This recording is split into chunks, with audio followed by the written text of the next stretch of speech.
తాకట్టులో ఉన్న బంగారాన్ని విడిపించి ఆ రోజున్న మార్కెట్ ధర కట్టి మిగిలిన డబ్బును మీకు అందిస్తుంది ఎస్వీఎస్ గోల్డ్.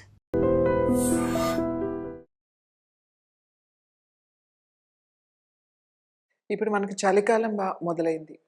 చాలా చల్లగా ఉంటుంది. చలికాలంలో మనం ఎలాంటి జాగ్రత్తలు తీసుకోవాలి? ముఖ్యంగా డైట్ పరంగా గానీ, ఎందుకంటే అసలే చల్లగా ఉంది. మనకి మంచినీళ్ళు పెద్దగా తాగాలని అనిపించదు. కానీ తప్పకుండా మంచినీళ్ళు తాగాలి. ఎందుకంటే చల్లగా ఉన్నా కూడా వాటర్ చాలా చాలా ఇంపార్టెంట్. డీహైడ్రేషన్ అనేది వచ్చేస్తుంది. గుర్తుపెట్టుకుని మంచినీళ్ళు తాగండి. మంచినీళ్ళు తాగడము అనంటే కనీసం ఒక 3 లీటర్స్ మార్నింగ్ నుంచి ఈవినింగ్ వరకు 3 లీటర్స్ వరకు తీసుకోండి. ఇంకొకటి తొందరగా జలుబు చేయడం, లేకపోతే ఇంకా కొన్ని వైరల్ ఇన్ఫెక్షన్స్ కూడా ఉన్నాయి మనకి. తుమ్ములు రావడం, అలెర్జీస్, ముఖ్యంగా అలెర్జీస్, తర్వాత ఆస్తమా పేషెంట్స్, బ్రీతింగ్ ఇష్యూస్ ఉన్న వాళ్ళకి, వీళ్ళందరికీ సైనస్, మైగ్రేన్ ఇలాంటి వాళ్ళందరికీ ఈ వింటర్‌లో బాగా సఫర్ అవుతూ ఉంటారు. కాబట్టి మనం యోగాలో ఇలాంటివి రాకుండా మనము ఏం చేయాలి అనంటే, మీకు మంచి ముద్ర ఉంది. శ్వాస ముద్ర అని అంటామట. మీరు శ్వాస ముద్ర ప్రాక్టీస్ చేయాలి. శ్వాస ముద్ర చేస్తే మనకు శ్వాసకు సంబంధించిన సమస్యలు రాకుండా ఉంటాయి. అంటే ఆస్తమా గానీ, లేకపోతే అలెర్జీస్ గానీ, లేకపోతే దగ్గు, జలుబు ఇలాంటివన్నీ కూడా బ్రీతింగ్ ప్రాబ్లమ్స్ అన్నీ కూడా మీకు తగ్గుతాయి. సో, శ్వాస ముద్ర ఎలా చేయాలి? మీ 2 చేతులు మీ చిటికెన వేలు ఈ బొటన వేలు దగ్గర ఇక్కడ పెట్టుకోండి. ఈ ఉంగరం వేలు ఉంది కదా! ఈ బొటన వేలు మధ్య గీత ఉంది కదా! అక్కడ పెట్టండి. ఈ మధ్య వేలు ఈ బొటన వేలుకి పెట్టాలి. చూపుడు వేలు ఒక్కటి ఇట్లా స్ట్రెయిట్ ఉంటుంది. ఈ చేయి కూడా అంతే ఇలా పెట్టాలి. ఇలా. సో, ముద్ర ఇలా 2 మోకాళ్ళ మీద ఉంచుకొని, కళ్ళు మూసుకొని బ్రీతింగ్ మీద ఫోకస్ చేయండి.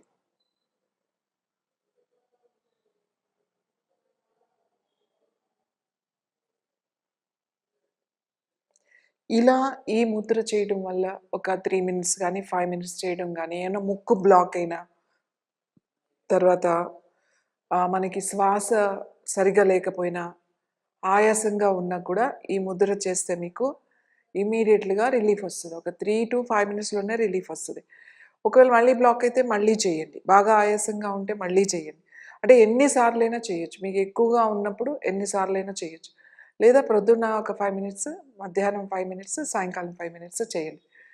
దీంతో పాటుగా మనకి విటమిన్ సి చాలా చాలా ఇంపార్టెంట్.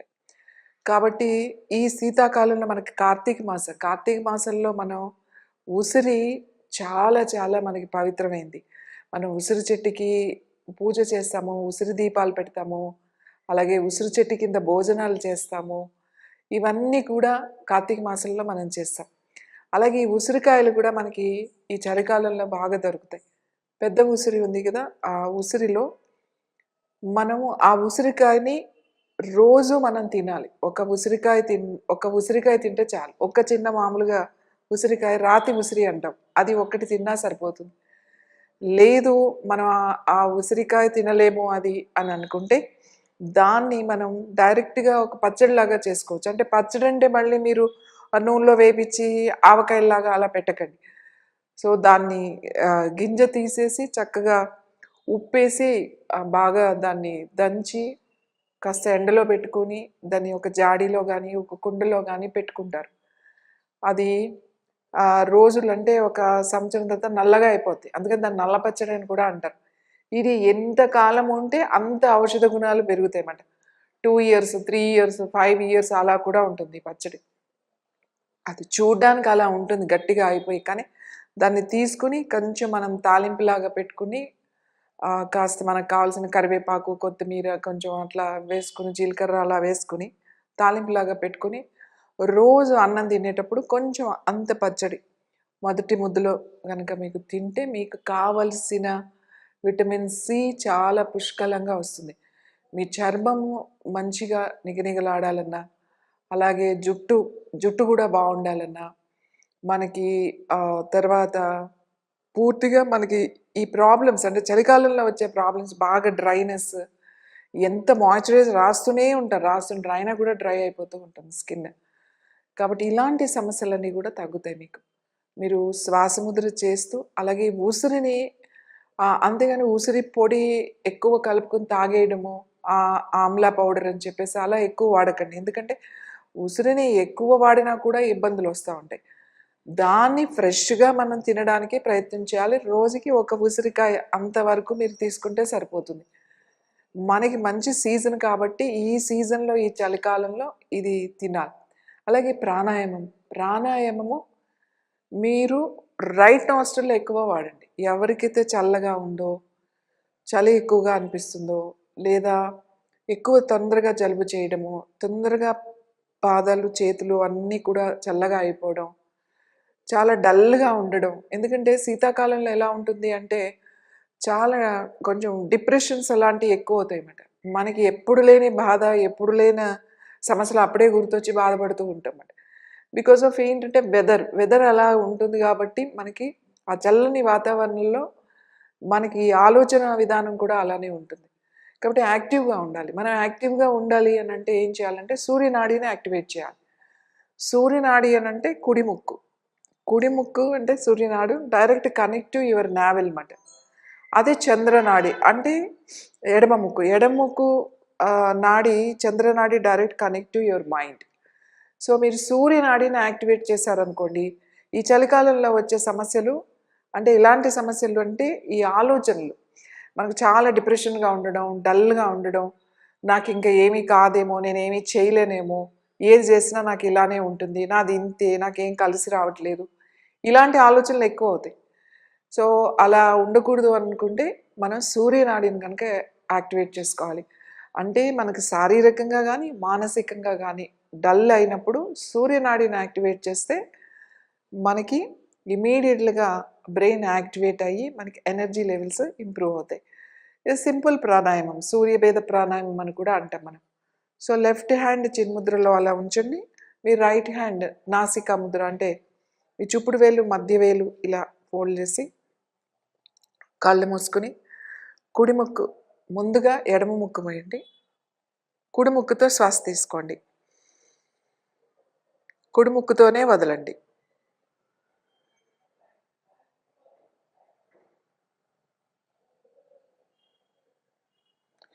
ఓన్లీ కుడి ముక్కుతోనే తీసుకోవాలి.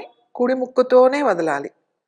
ఇలా మీరు 3 నిమిషాల నుంచి 5 నిమిషాల వరకు ఈ ప్రాణాయామం అలానే కంటిన్యూ చేయండి.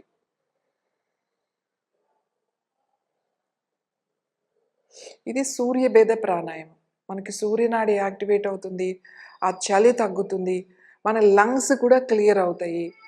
మనకి ఆ లంగ్స్‌లో ఆ ఫ్లమ్ అనేది చేరకుండా ఉంటుంది.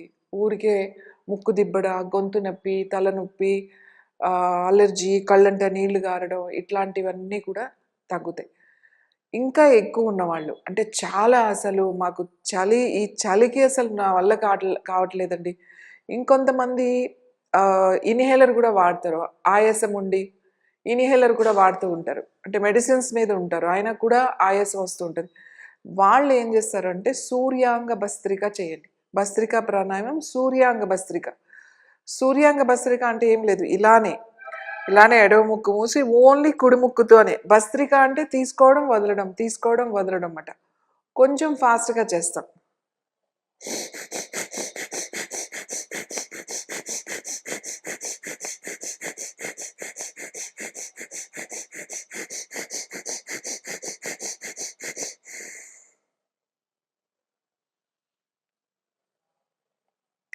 ఇలా కంటిన్యూస్‌గా ఫస్ట్ చేసేటప్పుడు ఒక 30 టైమ్స్ చేయడం.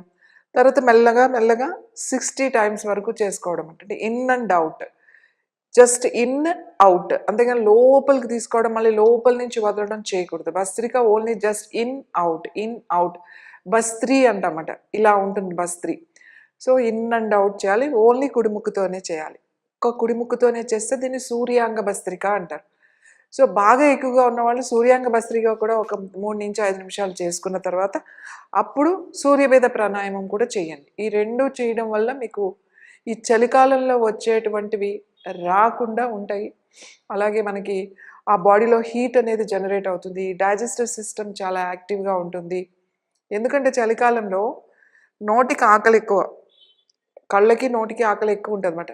చల్లగా ఉంది, బాగా మంచి వేడివేడిగా తిందాము అని అనిపిస్తుంది. కానీ మన డైజెస్టివ్ సిస్టమ్ అంత యాక్టివ్‌గా ఉండదు. దా అరగడం గానీ చాలా మందంగా ఉంటుందన్నమాట. కాబట్టి దాన్ని యాక్టివేట్ చేయడానికి కూడా ఈ ప్రాణాయామాలు 2 చాలా బాగా ఉపయోగపడతాయి. చలికాలంలో చన్నీళ్ళు స్నానం మంచిదా? ఇది చాలామంది అడుగుతున్నారు. చలికాలంలోనే కాదు, అన్ని కాలాల్లో కూడా చన్నీళ్ళ స్నానం మంచిది. అన్ని కాలాల్లో కూడా. చలికాలంలో ఇంకా మంచిది. ఆ స్నానం చేసేటప్పుడు చాలా చల్లగా ఉంటది గానీ, స్నానం చేసిన తర్వాత చాలా వేడిగా ఉంటుంది బాడీలో. అసలు ప్రొద్దున్నే లెగిసి నదీ స్నానం గానీ, లేదా చెరువులో గానీ, లేదా కాలువల్లో గానీ, ఎప్పుడో తెల్లవారుజామున 3 తర్వాతే స్నానం చేసి, అలాగే 5 గంటలకు ముందే దీపం పెట్టుకొని, కార్తీక మాసం అంతా చక్కగా మంత్రం చేసుకొని, దీపం పెట్టుకొని, ఆ కార్తీక మాసం అంతా కూడా చేస్తూ ఉంటారు. ఇది చాలా ఆరోగ్యానికి చాలా చాలా చాలా మంచిది. అంటే మనకి ఈ కార్తీక మాసంలో అంత భక్తితో ఉంటారు. ఎక్కడికెళ్ళినా కూడా, ఏ ఊరికెళ్ళినా, ఎక్కడికెళ్ళినా కూడా ఇక్కడ మనకి అంత భక్తి అలా కనబడుతూ ఉంటుందన్నమాట. ఏదో ఒక రకమైన ఒక ఎనర్జీ. పొద్దున్నే జనాలంతా కూడా కళకళలాడుతూ ఉంటాయి. అన్ని గుళ్ళు గానీ, ఊళ్ళల్లో గానీ పొద్దున్నే లేవడం, స్నానాలు చేయడం, దీపాలు పెట్టుకోవడం, ఏదో ఒక చదువుకోవడం, పూజ చేసుకోవడం, ఇవన్నీ కూడా చాలా చాలా మంచిది. ఎందుకంటే మన బాడీలో ఎనర్జీ ఏదైతే ఉందో అది జనరల్‌గా చలికాలంలో చాలా మెల్లగా ఉంటుందన్నమాట. చాలా స్లో అవుతుంది ప్రాసెస్. డైజెస్టివ్ సిస్టమ్, ముఖ్యంగా డైజెస్టివ్ సిస్టమ్. డైజెస్టివ్ మనంటే జీర్ణాశయం. ఇది మందగిస్తుంది అని అంటారు ఆ చలికి. ఇలా చేయడం వల్ల, మనం భక్తితో చేయడం వల్ల ఇది యాక్టివేట్ అవుతుంది. డైజెషన్ చాలా బాగుంటుంది. ఎప్పుడైతే మనం చన్నీళ్ళతో తలస్నానం చేస్తామో సెల్స్ అంటే మన లోపల శరీరం లోపల ఉన్న కణాలు యాక్టివేట్ అవుతాయి. మనం మన కణాలు ఎనర్జెటిక్‌గా ఉండాలి. వాటిని సెల్స్‌ని అంటే సెల్ హెల్త్ అని చెప్తూ ఉంటామన్నమాట. ఈ సెల్ హెల్త్ అనేది దాన్ని మనం చేయాలి అనంటే మన పెద్దవాళ్ళు అంటే మన యోగులు, ఋషులు అందరూ కూడా ఏం చేశారు అనంటే ఈ చలికాలంలో పొద్దున్నే లేచి నదీ స్నానాలు ఇప్పుడు నదులు ఇవన్నీ లేవు కాబట్టి పొద్దున్నే లేచి మనం గనక చన్నీళ్ళ స్నానం గనక చేస్తే సెల్ యాక్టివేట్ అవుతుంది. సెల్ రీజనరేట్ అవుతుంది. సెల్‌కి ఎనర్జీ లెవెల్స్ ఉంటుంది. ఆ సెల్ ఏమవుతుందంటే ఒక్కసారి ఇట్లా మనం చన్నీళ్ళు పోసుకునేటప్పుడు ఎలా ఉంటుందంటే, మనం ఇట్లా వేసుకుంటున్నప్పుడు ఇట్లా ఉలిక్కి పడతాం. ఎంత రోజు అలవాటున్నా ఆ జర్క్ ఇస్తామన్నమాట బాడీకి. అంటే అదొక షాక్ లాగా ఉంటుంది ఇట్లా చన్నీళ్ళు పోయగానే. సో, దాంతో ఆ సెల్ మీకు ఓపెన్ అయ్యి సెల్ యాక్టివేట్ అవుతుంది. సెల్ హెల్త్ బావుండాలి అనంటే మనకి అందుకే ఏం చేశారు అనంటే కార్తీక మాసం అంతా కూడా చన్నీళ్ళతో తలస్నానం చేయాలి రోజు. స్నానం చేసి మనం దేవాలయానికి వెళ్ళినా లేదా ఒక దీపం పెట్టుకున్నా కూడా మనకి పుణ్యం వస్తుంది అని చెప్తారు. ఎందుకు ఈ పుణ్యం అంటే ఏంటి? మనం పుణ్యం అంటే ఏముంది? మనం ఆరోగ్యంగా ఉండడం. మన శరీరం ఆరోగ్యంగా ఉండడం. ఆరోగ్యంగా ఉండడమే మనం చేసుకున్న పుణ్యం. అందుకే మన పెద్దలు ఏం చేశారు అంటే ఇది ఒక సాంప్రదాయంగా ప్రతి సాంప్రదాయం వెనుక అలాగే మనం చేసే ప్రతి ఒక ఈ ఆనవాయితీ వెనక మనం ఏదైతే మన ధర్మం అని అంటున్నామో దీని వెనక ఆరోగ్యం ఉంది. అది మనం గుర్తుపెట్టుకోవాలి. ఏదో వెళ్ళాం, చేస్తాము, అది పెట్టేసాం, పూజ పెట్టేసి నాకు పుణ్యం వచ్చేసింది అని కాదు. దాని మీద ఫోకస్ చేయాలి. చన్నీళ్ళ స్నానం చేయడం వల్ల మన సెల్ యాక్టివేట్ అవుతుంది అనేది కొన్ని వేల సంవత్సరాల క్రితమే మనకి తెలుసు. కాబట్టి ఈ సీజన్‌లో, ఈ కార్తీక మాసంలో, ఈ నెలంతా కూడా చన్నీళ్ళ స్నానం చేయాలి అని అన్నారు. అన్ని రోజుల్లోనూ చన్నీళ్ళ స్నానం చేస్తే మంచిది. ఇప్పుడు ఇంకా మంచిది. చాలామందికి పడదు. చన్నీళ్ళు చేయగానే జలుబు వచ్చేయడం, లేకపోతే జ్వరం వచ్చేయడం, అమ్మో! మాకు అస్సలు చన్నీళ్ళు పడవండి అని అంటారు. అంటే ఏంటి అంటే వాళ్ళకి ఇమ్యూనిటీ తక్కువ ఉంది అని చెప్పేసి. వాళ్ళకి బాగా ఇమ్యూనిటీ తక్కువ ఉంది. ఆ ఇమ్యూన్ సిస్టమ్ని వాళ్ళు కొంచెం ఇమ్యూనిటీని కనుక ఇంక్రీజ్ చేసుకున్నట్టయితే చన్నీళ్ళ స్నానం చేయొచ్చు. ముఖ్యంగా చన్నీళ్ళ స్నానం ఎందుకు చేయమని చెప్తామంటే మన సెల్ హెల్త్ అంటే మన కణం లోపల ఉన్న కణ ఆరోగ్యం పెరుగుతుంది అని చెప్పి చన్నీళ్ళ స్నానం చేయమంటాం. చన్నీళ్ళ స్నానంలో ఎంత ఆరోగ్యం ఉంది. తల స్నానం చేస్తే మనము ఎప్పుడైనా సరే ఒక పూజ చేసుకుంటున్నాం, ఒక గుడికి వెళ్తున్నాం, లేకపోతే ఒక హోమం చేస్తున్నాం, లేకపోతే పండగ ప్రత్యేక దినాలు ఉంటాయి మనకి. ఆ రోజుల్లో ఆ ప్రత్యేక రోజుల్లో మనము తలకి స్నానం చేసి మనం వెళ్ళమని చెప్తారు మన పెద్దవాళ్ళు. తల స్నానం చేసే వెళ్ళు గుళ్ళోకి, తల స్నానం చేసే కూర్చోవాలి అని అంటాం కదా. ఎందుకంటారు తల స్నానం చేయని అంటే మన కణాలు లోపల కణాలు యాక్టివేట్ అవుతాయి అన్నమాట. ఎప్పుడైతే అవి యాక్టివేట్ అయినాయో నువ్వు దాని మీద పూర్తిగా ఫోకస్ చేయగలుగుతావు. అవి ఆ ఎనర్జీని లోపలికి తీసుకుంటాయి, ఆ మంత్ర ఎనర్జీని. అంటే మీరు మంత్రం చదివినా లేదా మంత్రం విన్నా కూడా అవి లోపల సెల్స్ అవి అబ్జార్బ్ చేస్తాయి అన్నమాట. ఆ వేవ్స్ని, ఆ శబ్దాన్ని అబ్జార్బ్ చేస్తాయి. సో మనం ప్రొద్దున్నే లేసి తెల్లవారుజామునే చక్కగా చన్నీళ్ళతో స్నానం చేసి మనం అలా ఒక్క దీపం, మనం ఎక్కడికి వెళ్ళక్కర్లేదు, మనం ఇంట్లో అయినా అలా ఒక దీపం పెట్టుకుని అలా కళ్ళు మూసుకుని అలా కూర్చున్నారు అని అంటే చాలు, మీరు ధ్యానంలోకి చాలా తొందరగా వెళ్ళిపోతారు. ఎందుకంటే ధారణ వచ్చేస్తుంది. ధారణకి మీకు అది ధారణ రావాలంటే చాలా కష్టపడాలి మనం. అంటే దేని మీదైనా ఫోకస్ చేయాలంటే అలా కళ్ళు మూసుకొని కూర్చోవాలంటే చేయలేము. మన మైండ్ వినదు, ఏదో ఒక ఆలోచన తీసుకొచ్చి నేను కూర్చోనియదు. కానీ ఇలా చేసి కనుక మీరు కూర్చొని అలా కళ్ళు మూసుకొని కూర్చున్నారు అని అంటే ఒక ఆనందమైన స్థితికి మీరు వెళ్ళిపోతారు. తన్మయత్వంగా ధ్యాన స్థితికి వెళ్ళగలుగుతారు. అది 5 నిమిషాలు లేకపోతే ఒక 10 నిమిషాలు వెళ్ళగలుగుతారు. ఈ స్థితికి రావాలి అంటే ముందు చన్నీళ్ళ స్నానం మంచిదా కాదా అంటే చన్నీళ్ళ స్నానం చాలా మంచిది. చన్నీళ్ళ స్నానం ప్రతిరోజు కనుక చేస్తే మన సెల్ హెల్త్ అంటే మన కణ ఆరోగ్యము పెరుగుతుంది.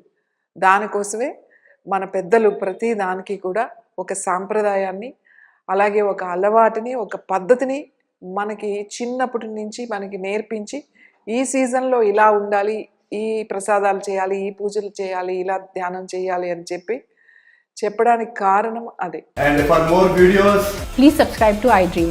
Please subscribe to iDream. Please subscribe iDream. And please subscribe to iDream. For more videos, subscribe to iDream. please like, share and subscribe to the channel. Congratulations, iDream. Subscribe to iDream. Subscribe to iDream. So subscribe to iDream Media. iDream team andarki huge congratulations. Please subscribe iDream Media. Please subscribe to iDream.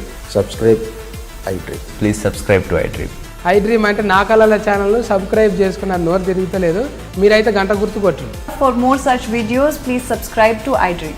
Subscribe to iDream. Please subscribe to iDream. Please subscribe iDream Media. Please do subscribe to iDream. Please subscribe to iDream Media. For best entertainment and information, please subscribe iDream. And don't forget to subscribe to iDream.